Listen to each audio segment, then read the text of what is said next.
Welcome to the Bentonville Film Festival. Thank you so much for having me. You guys are screening this afternoon, correct? Right, 1 o'clock.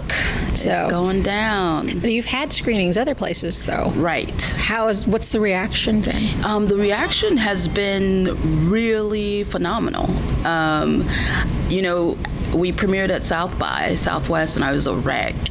It was the first time people would be seeing it. I was like, would they enjoy it? Would they, go on this emotional journey with us? And they did, wholeheartedly. And the engagement has been so amazing. So the nerves are off. I know it might not be for everyone, but so far, we've screened to a really awesome crowd who have loved the film. That's awesome. Tell the audience a little bit about what it is about. So Black Barbie has a story too. Basically, my aunt, Beulah Mae Mitchell, worked at Mattel for 45 years and was on that first Barbie line in 1959. And she was like, why not make a Barbie that looks like me? Why not make a Black Barbie? And so she's kind of like the entryway, the key for laying that foundation of representation at Mattel. And Black Barbie's kind of like the door in which we, venture into to talk about these greater themes of representation as it relates to Black women and girls. So, yeah.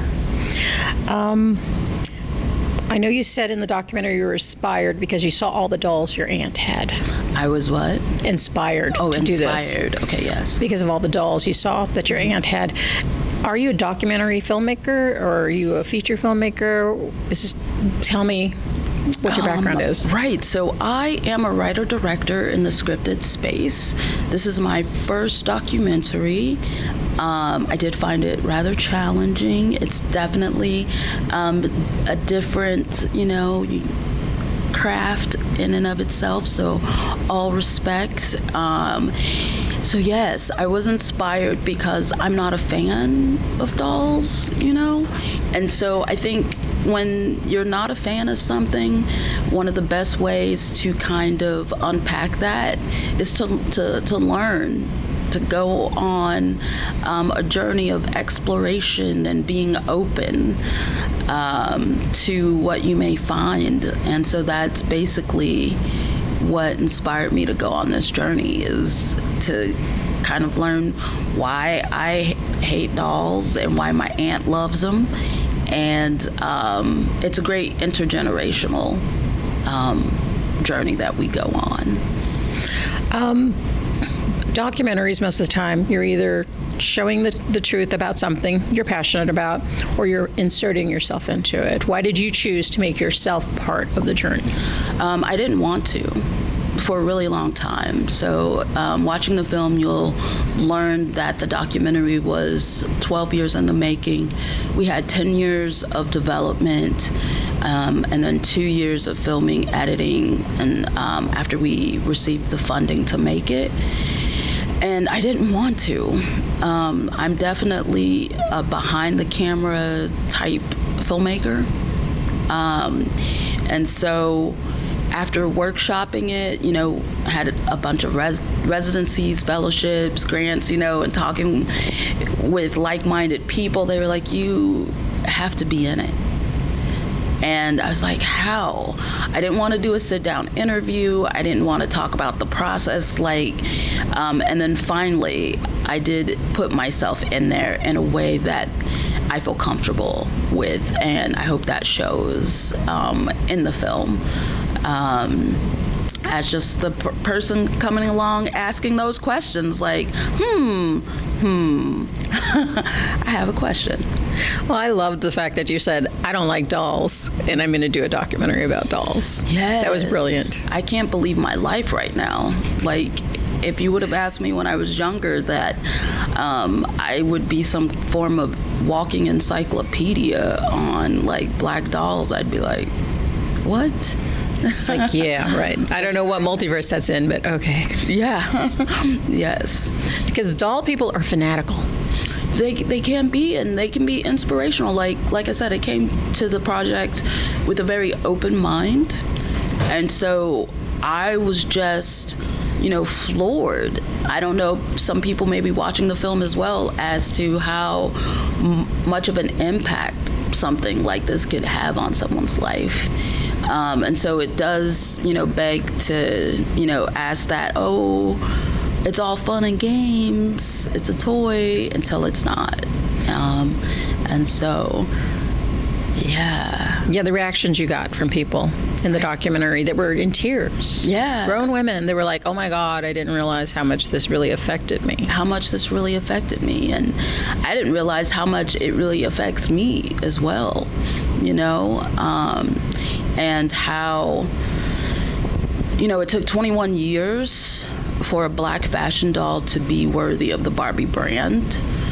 And, realizing how much I could relate to an actual doll, I just didn't think was possible, because that's a doll navigating like white spaces, which hopefully in the credit sequence in the opening, you can see her walking through, that museum and the separate but equal type of situation where we find the Black dolls in a separate wing of the museum. And so I was just like, this is a doll. So, as a flesh and blood human being person who happens to be, a Black woman, a Black queer woman, no choice in the matter. It's just,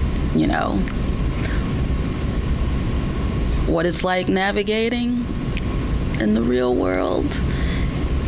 I like you chose to show that really famous black doll, white doll. The doll test. Yes, the doll test. Because we had all heard about it before, but you hadn't seen a lot of interviews with the people that actually conducted it, right, which was nice. Yeah. And then why did you choose to go ahead and kind of redo it, modern style? Because I thought, it's past, present, future.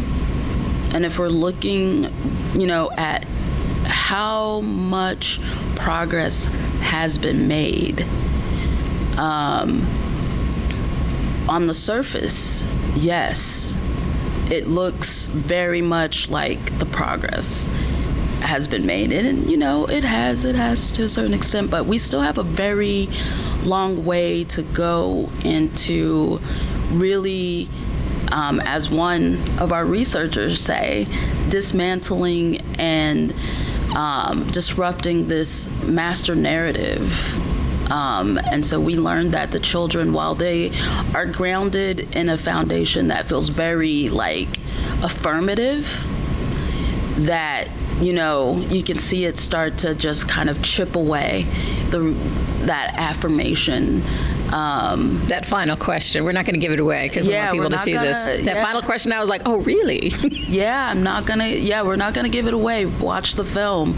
And, it's just the performative nature of progress, checking boxes. There is no box to check when it comes to the humanity of someone. And I hope, that's something that the film communicates, is that there's a humanity here. When you have that little kid that's just like, it's okay to be different in the world because we're all humans. I can already see the processing of that, of I may be different. I may be a little black boy, but I'm still human and deserve the humanity that is afforded to everyone. It breaks my heart. Yeah, especially when you see the little ones still dealing with this. Still. Yes. And trying to be affirmed in who they are. And, so we got a long way to go. Yeah, unfortunately. Unfortunately, yes. Now, was this a multi-camera shoot or a single-camera shoot? Oh, yes, multi-camera shoot. Yes, we had 3 cameras. If I was going to do something about, the Barbie-verse and centering Black Barbie, making her the hero of her own story, I wanted to send her up and style, man, and of course that would take money. Yes. And so, I had to be grounded in patience. 10 years, just like, you have a look, you have a vision for this film. Stacey McBride Irby, one of the designers of one of the iterations of Black Barbie. Yes. She says in the film, she wanted to design a line of dolls that the retailers couldn't say no to. And, I was like, yes, I want to make a film that no one can say no to. Like, that is the goal. Like, no one can say no to this being a legacy and a story that should and deserves to be told, deserves to be told. That myself and the team that came in to support the film and has just championed me and the story in the film, we deserve. This is the voice and the vision behind the film. You can't say no to that. See, it's great to hear that, because you did have to take a long time to get it the way you wanted to. And a lot of documentaries, because I sit through a lot of them, I'm a reviewer, and they lack the audio, or they lack the polish. There's something that's lacking because they needed to, just get it out. But your production value is very, very high. Your audio is good. Your shooting's great. I loved the little set that you made for the interviews. I was like, who was your designer for that? Because that was very clever. Yes. For some of the sets we brought in, for the Fanatic set, Juan Rommel as a production designer came in. For Stacy's set, Leone Reeves came in and helped with that. And then for the other ones, it was basically choosing locations and then me going out and shopping, like for Kitty's set, and just being inspired by the whole, it's Barbie. And I wanted it to be specific to also Black Barbie and, her bold colors, and just, it's alive. And so, yes, it's really interesting because I have films that are less polished, but people could say no to that. And unfortunately, as a Black woman director, it's hard to fail upwards. We don't get, hired based off of our potential, like looking at something and being like, there's potential here. And so I was a young woman when I started this. I'm 12 years older now, and it was just time to really try to put that potential first and front and center. Like, it's here. What else do I have to do? That's true. Have you had any nibbles at distribution yet? Anybody going, hey, we like this? Yeah. Some nibbles, definitely. I think what we're up against is a whole different conversation. I don't know why I was a little shocked to see that some of the same barriers to entry with getting the funding would be the same barriers of entry to a wider distribution. But it's the same gatekeepers in the sense of, if they can't relate to the material, then and they can't see the value and the worth of material, then they think there's not an audience for it. Yeah. If I'm not sparking to it, nobody else wants to see it. And, it's, with all due respect, it's not for you.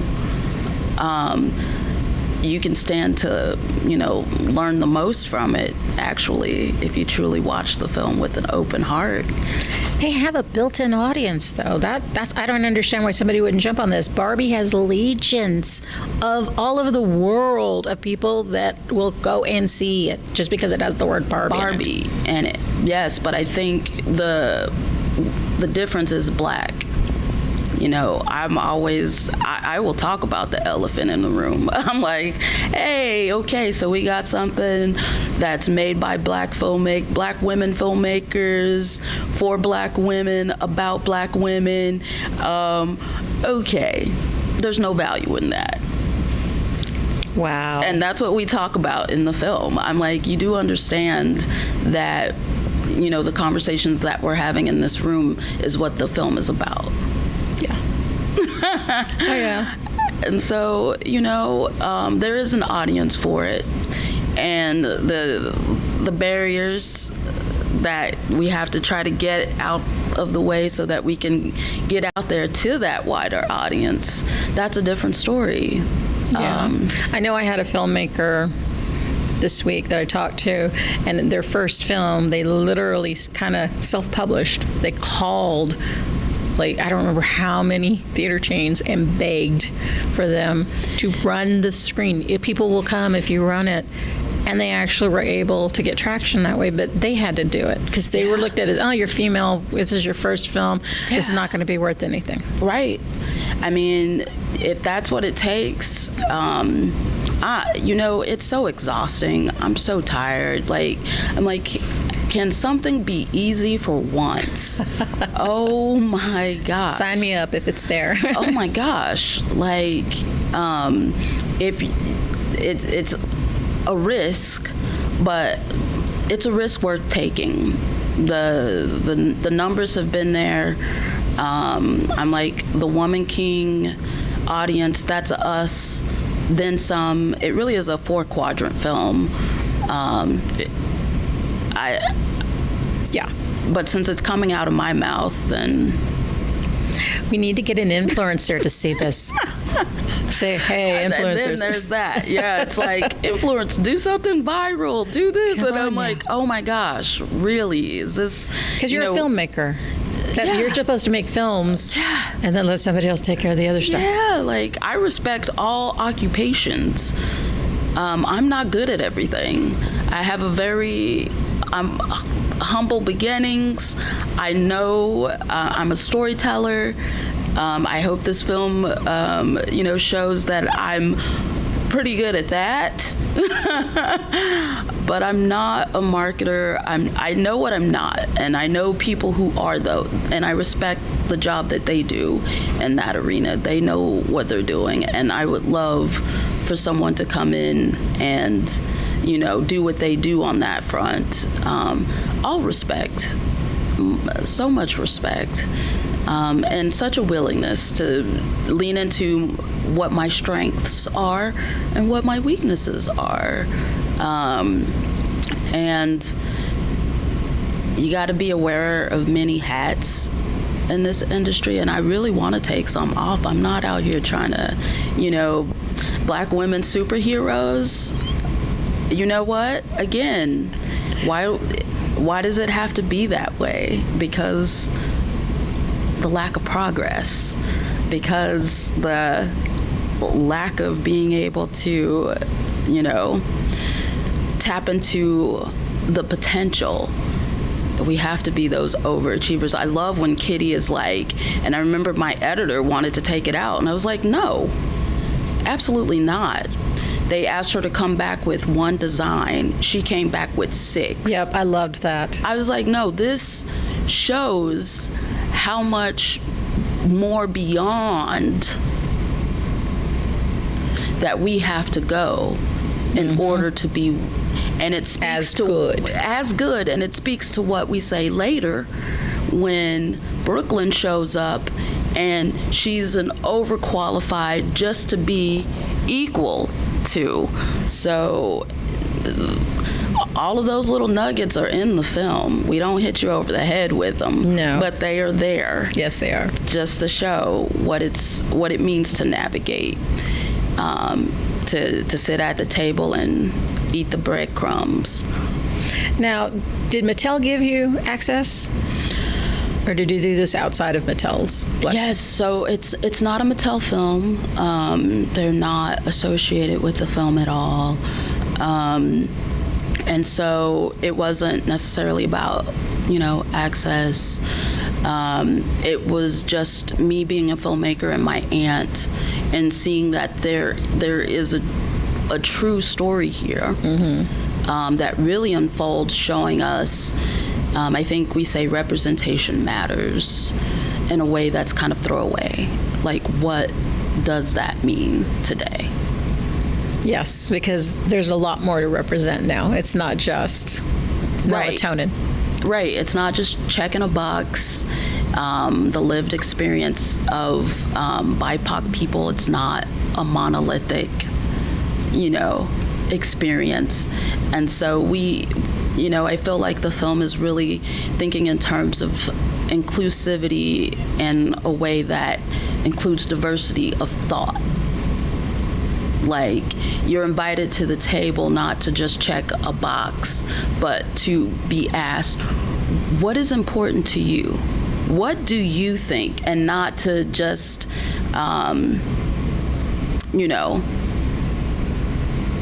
think how you think, or say, oh yeah, that's great, you should totally make an Oreo Barbie, that's a thing. That was a thing. And if you have people in the space who can feel like they can speak their thoughts freely, what they really and truly feel, and you have someone on the opposite side of that table who's really open to receiving that diversity in thought and not just looking for someone who thinks like them, then also imagine what kind of collaborations can come through with that kind of model moving forward, that real intentional, which we talk about in the film. So me being at the table saying, this is a story, Mattel, this is amazing. This is why representation matters, and this is how it could work. Like, just in an organic way. Stacey saw Kitty in a newspaper, saw someone like herself doing what she wanted to do, and she went for it. And then her very person that inspired her, like, hires her, and it's beautiful. This is what true and she's allowed to come with her own thoughts, being able to do what's important to her. And I think, that kind of collaboration, if, capitalism, if that's what they're looking for, is to make the most money, then I feel like you put your heart in it. That's where, and that kind of true collaboration, the money will come. Oh, yeah. The money will come. So does it really truly come down to the money, or does it come down to maintaining a certain narrative and a certain power? There's power in storytelling. And if they can control the narrative, I'm sorry. No. Yes. So this is the lens in which we're talking about Black Barbie, and it's not something that has been done in the Barbie-verse that I'm aware of, where, No. it's always been their story. So this is our story. So to answer your question in a very long-winded way, Mattel is not associated with the project. You don't show them in a bad light. You show the good and the bad, because they were very progressive. Yeah. That the woman, I guess the original people, I can't talk about them now, but the original people were very progressive. And you showed how they actually funded somebody else and showed them how to do it, so that way they could. I never understood, because in your film, I don't know if Mattel owned them or got a percentage. Oh. Or if they just helped. Yeah, I can't speak to any of that, I'll be honest. All right. But yeah, and it wasn't, this journey wasn't about them. Yes. I'm glad you included it, though. Yeah, like, this journey just was not about them. Mm-hmm. That is the case in point. They just happen to be, you know, Barbie, you know what I'm saying? But ultimately, it wasn't about how much progress they're making, how much progress they're not making. It was the story serves, you know, and if they are able to look at their history through a different lens and ask different questions and really want to, you know, this big Barbie movie is coming out. If they really want to, you know, serve in a different way,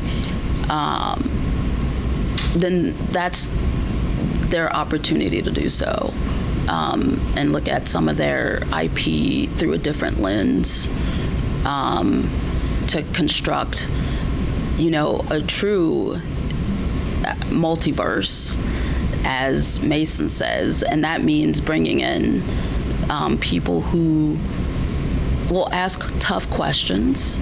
It's not talk about not being easy, you know. Nothing's easy. It's not easy, and it will be uncomfortable, but I don't know about you, but I'm used to being in not easy situations and uncomfortable. Yes. So I'm like, what else is new?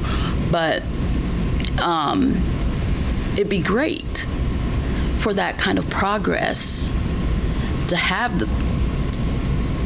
that kind of open collaboration. But, you know, I understand it's a brand, and that brand looks like a certain way. And when will it stop looking like a certain way in a very intentional and real, less performative way? Yes.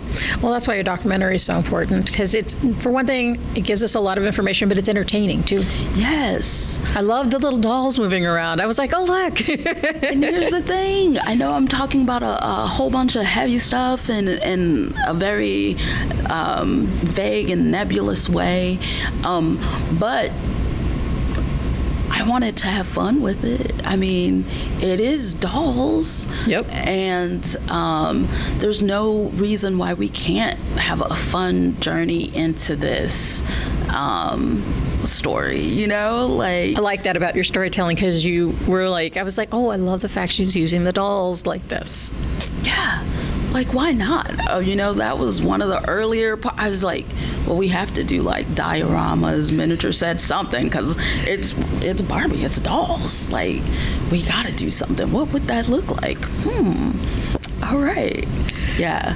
So I definitely wanted the audience to have fun and just basically, you know, be able to walk away thinking about stuff that maybe they hadn't thought about before, because they hadn't thought about looking at Barbie through this gaze, this lens, you know? So, of course, the most important question is, do you actually have a doll now? At least one? Oh, I have all those dolls in the movie that you see. They're all mine now. So I have a collection that is not pristine. You know, they've been all ripped out of their boxes, and those sets, they're in storage.